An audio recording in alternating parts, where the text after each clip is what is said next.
சென்னை ராயபுரத்தில் புரட்சித் தலைவி ஜெயலலிதாவின் 77வது பிறந்தநாளை முன்னிட்டு அதிமுக சார்பில் மாபெரும் பொதுக்கூட்டம் மற்றும் நலத்திட்ட உதவிகள் வழங்கும் நிகழ்ச்சி நடைபெற்றது. ராயபுரம் தொகுதிக்கு உட்பட்ட ஷேக் மேஸ்திரி தெருவில் நடைபெற்ற பொதுக்கூட்டத்தில் முன்னாள் அமைச்சர் ஜெயக்குமார் கலந்து கொண்டு சிறப்புரையாற்றினார். அப்போது பேசிய அவர், சட்டம் ஒழுங்கு சீர்கெட்டுள்ளதை கண்டுகொள்ளாமல் ஸ்டாலின் அரசு போட்டோ ஷூட் நடத்தி கொண்டிருப்பதாக குற்றம் சாட்டினார்.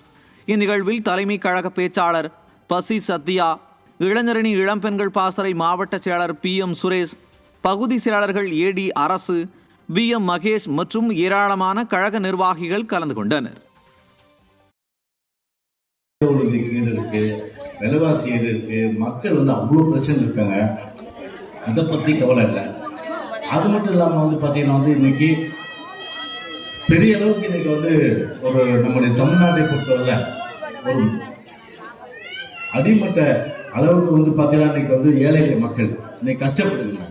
அவங்கள கை தூக்கி வேண்டும் என்ற அந்த எண்ணம் கூட கொஞ்சம் இல்லாம இன்னைக்கு வெறும் இன்னைக்கு போட்டோ ஷூட்டு, இன்னைக்கு ஒரு மாயம், அதாவது ஒரு அரசியல் பார்த்தீங்கன்னா ஒரு என்னன்னா ஒரு போட்டோ ஷூட் அரசியல் தான் நடக்குது, வேறு எதுவுமே கிடையாது.